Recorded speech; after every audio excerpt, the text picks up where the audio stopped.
The Lord gave me a word the other day for someone, and I know it's applicable for a lot of the people who follow my ministry online. So I wanted to share it with you. They were really frustrated because they're very gifted, they're very talented. You know, they could be literally anywhere in the world doing anything, but it seems like they are just being held back in life, and they're being held back in resource, and they're being held back in opportunity. And so they were really frustrated by this dissonance between what God had showed them and what they're seeing with their natural eyes, what they're experiencing in life.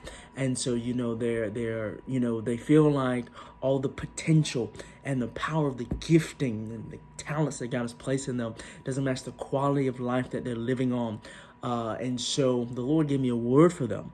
And the word was the reason you are where you are in life, and the reason you're experiencing what you're experiencing is because you did not obey me as quick as you should have. And there are a lot of us prophetic people who hear what God is saying, who know the voice of the Lord, who have received prophetic words, who have, revelation. But our revelation doesn't match our life experience, and our revelation doesn't match the pace of our obedience. In other words, when God speaks, we move at the tone of our own drum. We set our own pace, we set our own metronome, and we are at dissonance between what God said and the pace that we're moving at. And so instead of allowing God to be the conductor of the symphony of our soul, we end up setting the tempo, a tempo that God did not intend. And the consequence is frustration. The consequence is missed opportunity. The consequence is mishandled moments. And so what we have to understand is that we must be a people that obeys God on contact. The father of our faith, Abraham, who was Abram, God spoke to him and told him to leave his father's house and go into a land which I will show you. He didn't even really know the land that God was talking about, but he obeyed God on contact. He didn't wait 2 weeks to begin moving. He didn't wait 3 months when he felt better about his life to begin moving. He didn't wait until his family were in total agreement with everything that God said. He didn't wait until a time that was more convenient, but he moved on contact. A lot of times we are lacking in provision because the Lord puts provision and he puts resource in the destination of the instruction that he gave us. In other words, when you obey God and you go to the land, there he's going to place provision. There he's going to place answers. There he's going to send resources. Then he's going to send support and send help. But if you stay where you are, if you stay in your father's house with what's comfortable, what's familiar, what's easy, with that same attitude, with that same understanding, with that same lifestyle, what you're going to do is you're going to divorce yourself from the blessings and the opportunities that God has for you, and you're going to end up praying for things that you should receive by discipline, timing, and obedience. And so there are things that we will need to pray for, but there are things that we need to obey for. And so we cannot afford in 2020 and beyond to procrastinate and to move at our own pace, because all that does is going to bottle up and create more frustrations, where we end up divorcing ourselves from what God said at the very onset. So your quality of life is determined ultimately by your quality of obedience, even when it's uncomfortable. The Lord spoke to Father Abraham, and he told him to circumcise all that were in his house, even those born of servants from other lands. Circumcise everybody, circumcise yourself, everybody, every male in your house must be circumcised. Abraham, he didn't wait until, it was easy. He didn't wait, 3 days, but he did it that very day. He moved on what God said. I wonder how many things we would have, how many blessings we would walk in if we moved when God spoke. Now I know the people that God has called me to. A lot of you don't procrastinate. Similar to myself, you're never someone who procrastinates because you're really lazy, or you don't want, you procrastinated because you may have been afraid. You may have been afraid of getting it wrong. You may have procrastinated because you were tired. You do so much, where you wear yourself out so much, where you don't have the energy or the time to do what God told you to do.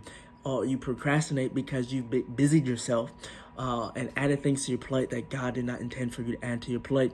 And so that causes you to put what God said on the back burner, while what you say or what other people say stands at the forefront. And then you fall to the demise of whatever you obeyed other than God. And so then you miss your moments and you miss your opportunity. In other words, God's people, often his prophetic people, have trouble managing their time. And so I don't want you to go into 2020 without having the ability, without having the proper time management skills that you need for your purpose, because God is not going to stop speaking. He's going to continue to give you instructions. He's going to continue to give you mandates. He's going to continue to say things.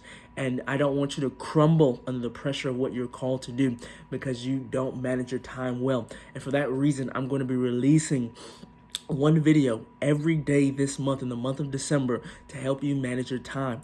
I know it's not supernatural, it's not spooky, but this is practical, because this is what you need in this hour. The better you manage your time, the better you're going to be at obeying the voice of the Lord. If you don't manage your minutes well, you're not going to manage the hour that you were created for well.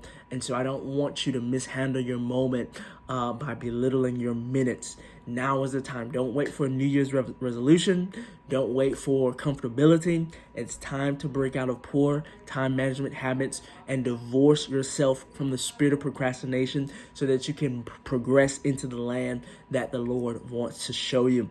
It's time as you break in, not in just in this new year, but in this new decade.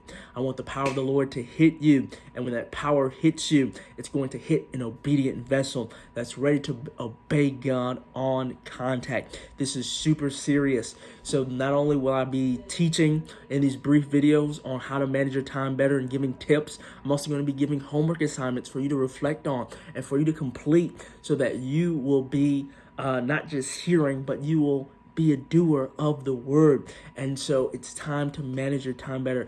I'm so enamored by this. The Lord has given me so much on this. I'm literally starting a coaching company for entrepreneurs and creatives and engineers and all type of people who need to manage their time better so that it can be more efficient and more effective.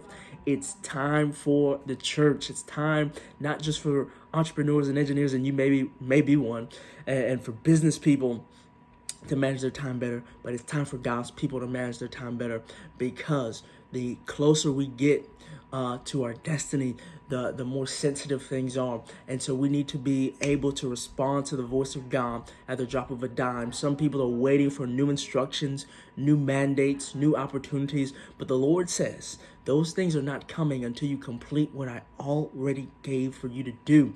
It's time to complete what God has already started in you. So join me on this journey over the course of the month of December by completing what the Lord says and increasing our focus and our ability to manage and handle the time that God has given us. We don't have time. He does. He's lent time to us so that we can manage it unto his glory and unto his will, so that we would get what he said done. So let's do it as we walk in December, not waiting for a New Year's resolution, but changing now so that transformation would utterly shake the earth as we obey God in what he has spoken. So I've already posted the first video for December 1, and I'm looking forward to releasing what the Lord has given me for the second day of December. Also in 2020, just as I did the 100 days of the prophetic, the Lord told me for 2020 to release 20 prophetic words. So I'm going to be releasing a prophetic word every day for the first 20 days of 2020. God has already given me much of what to release. And I'm looking forward to seeing the manifestation of God's promises, not just tangible things, but things that are intangible, that are going to help us walk in the tangible things that God has ordained for us to have. We must transform from the inside out if we're going to see the revival that the earth is crying for.